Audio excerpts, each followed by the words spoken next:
le futur entrepreneur africain. On est en train de se diriger vers Assini. Pour moi, l'objectif, c'est de pouvoir visiter plusieurs coins que vous m'avez recommandé d'ailleurs même. Mais franchement, pour ce que j'ai eu à voir jusqu'ici, c'est juste magnifique. Tout droit, tout droit. Hein? C'est comme si on s'est perdu. Hein? Il n'y a pas de signal GPS.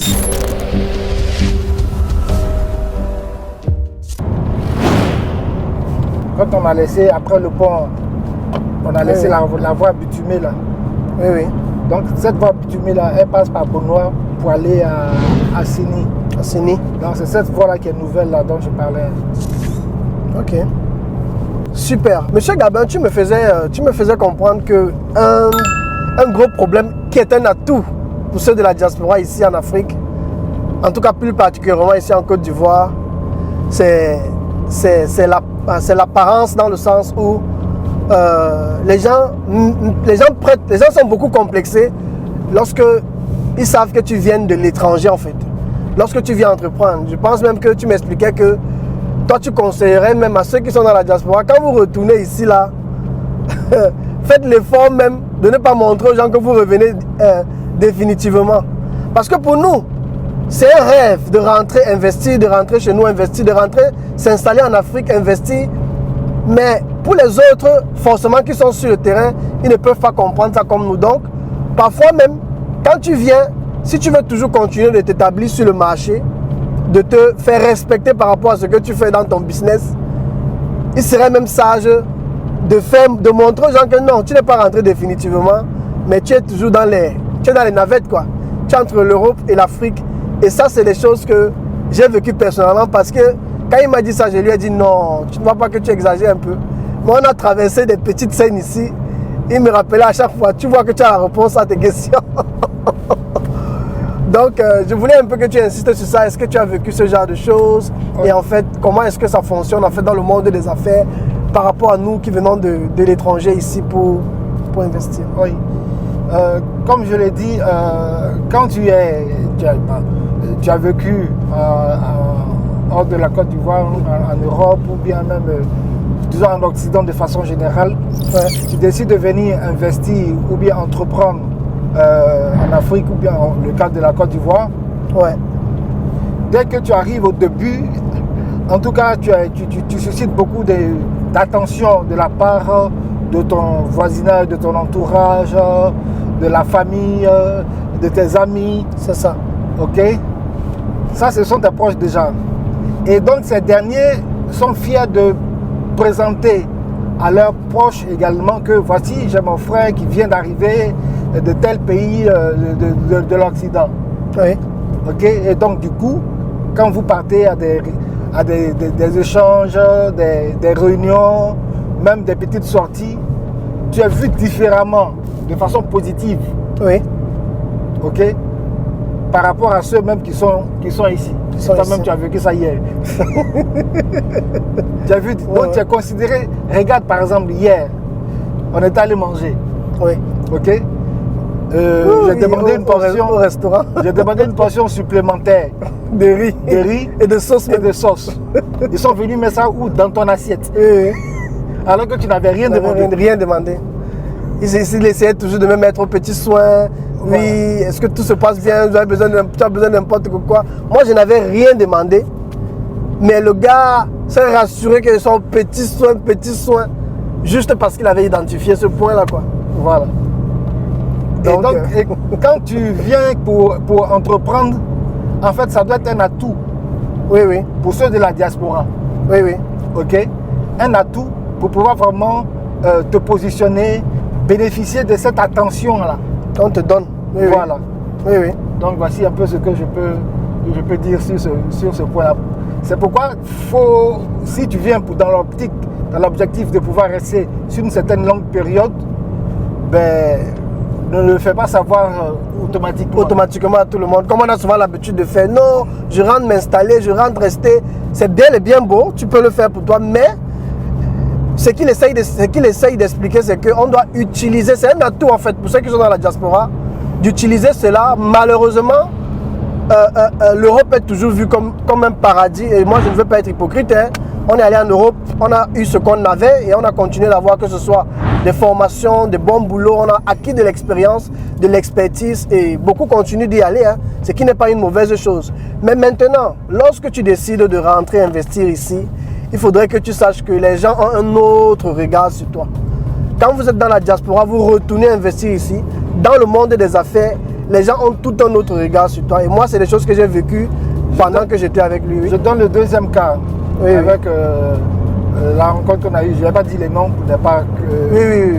On devait rencontrer des propriétaires, en fait des promoteurs qui venaient de faire un projet de lotissement sur un terrain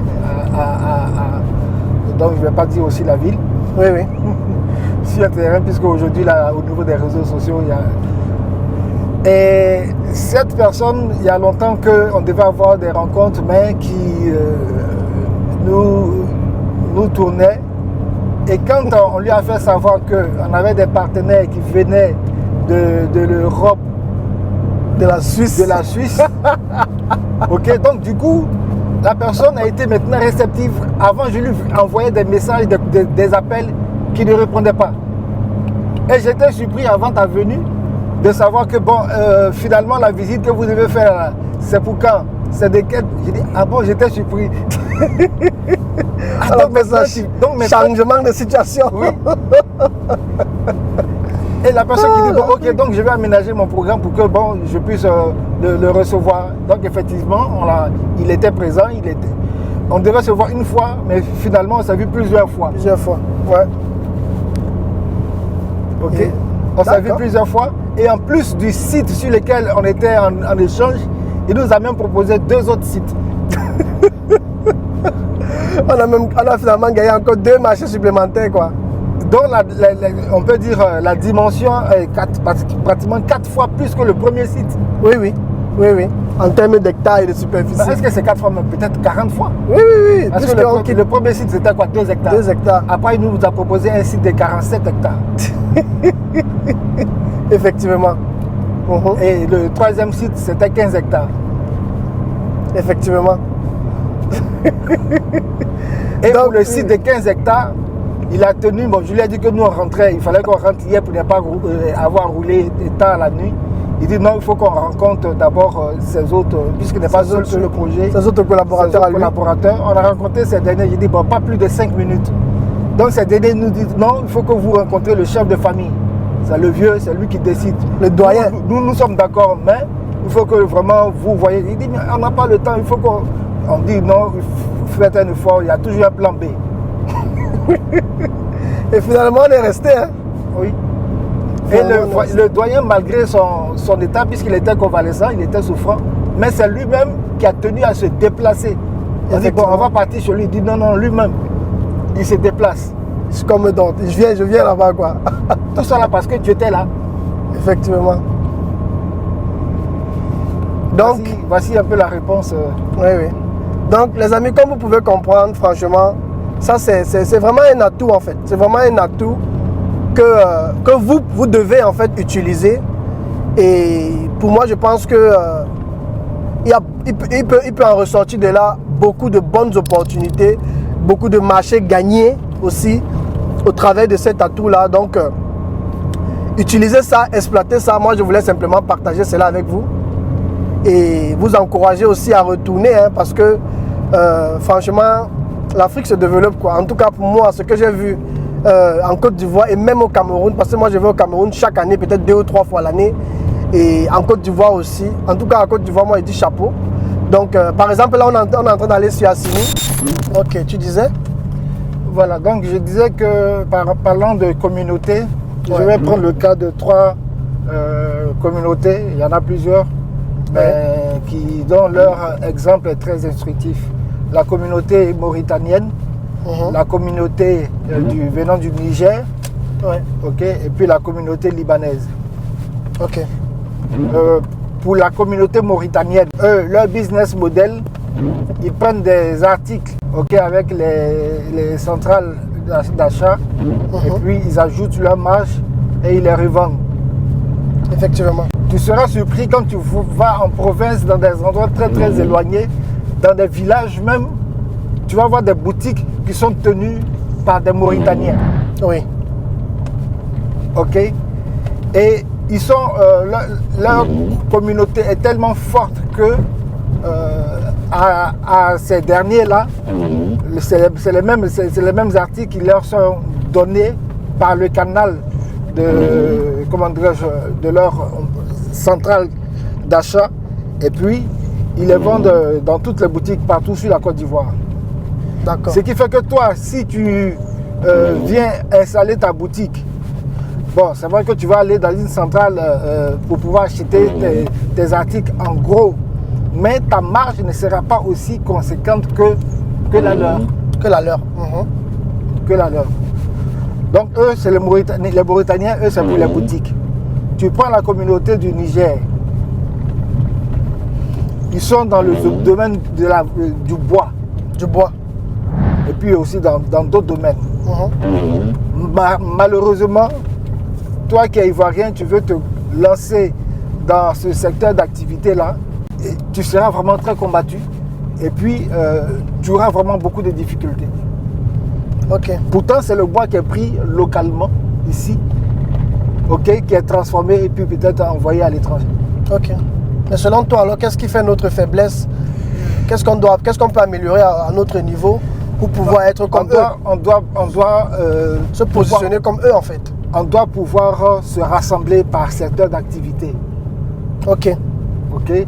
Par exemple, toi, tu fais dans, je dis n'importe quoi, tu fais dans un secteur précis, ok, peut-être que tu as eu une petite expérience, alors tu vas essayer de bâtir un réseau, une communauté, et puis peut-être partager ton expérience aux personnes qui veulent se lancer dans le secteur.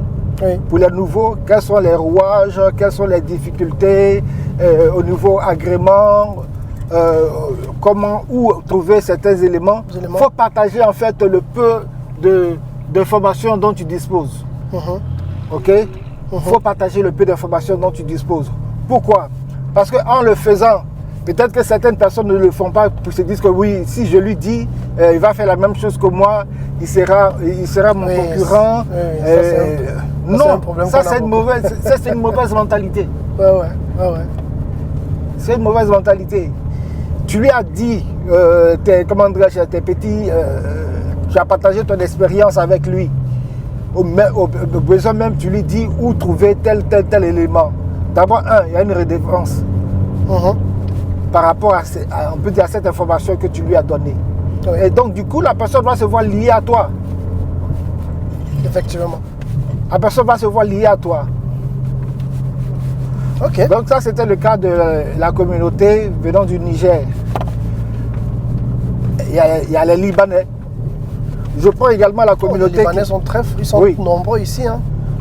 Tu vas voir beaucoup de quincailleries et autres qui sont tenues également par les gens qui viennent du Niger. Moi, dans le cadre de mes activités, je travaillais avec quelqu'un qui est à Benjerville, qui avait une quincaillerie auprès de qui je prenais des marchandises. Oui. Mais ce dernier, il est en train de bâtir quelque chose de très fort au Niger. Ah bon? Et il a même fait venir encore ses parents du Niger. Qu'est-ce qu'ils font? Quoi. Oui, qu'est-ce qu'ils font? C'est-à-dire qu'ils cotisent et puis on te donne des moyens pour pouvoir lancer ton business. Et ce qu'on met à ta disposition, tu le rembourses une certaine période. Oui. Donc ce qui fait qu'au niveau de la trésorerie, au niveau du cash, ils n'ont pas cette difficulté-là. Et toi, parce que c'est ceux qui sont venus en premier lieu, qui ont pu avoir une certaine expérience, alors qu'ils épaulent maintenant leurs jeunes frères qui sont encore au pays. Viens, je maîtrise un peu l'environnement. Viens, je vais te donner des informations. Voici. Et puis donc ces derniers viennent, ils s'installent. Oui. Celui dont je parle, il avait un magasin. Après, il a cédé à un de ces petits qui est venu, qui a pu bien maîtriser. Et puis l'autre, il allait s'installer sur un autre endroit. Wow. En fait, ce que tu es en train de dire, c'est comme une sorte de réseau dans lequel les nouveaux viennent et ils sont accompagnés par les anciens. Par les anciens. Par ceux qui ont l'expérience, quoi. Ouais. Malheureusement, Il n'y a pas de rivalité, de compétition en tant que tel, non. Oui, oui. Quand tu entres dans la communauté, vous vous asseyez, on essaye de te guider. Voilà. Ok. Tu m'avais fait part qu'il y a une dame qui a lancé un projet là où c'est 1000 entrepreneurs. Je ne sais pas de quoi c'était. C'est pas une dame. Ça, c'est comment dirais-je, avec Yann Amon. Ok, Yann Amon, ok. Oui, qui est très influent également. Enfin, qui opère également dans l'immobilier et vraiment qui a fait ses marques. Il a fondé la Wikanda.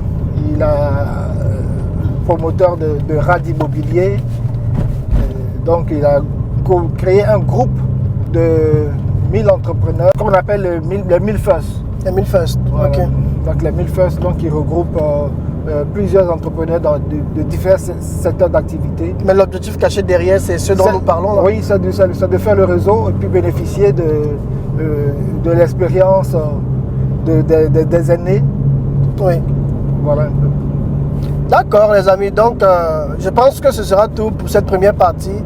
Franchement, moi je suis aussi de cet avis là, parce que je me rappelle encore quand je suis arrivé, je suis venu ici l'année passée, si je n'avais pas de personnes sur la main pour me guider, ça devait être trop difficile.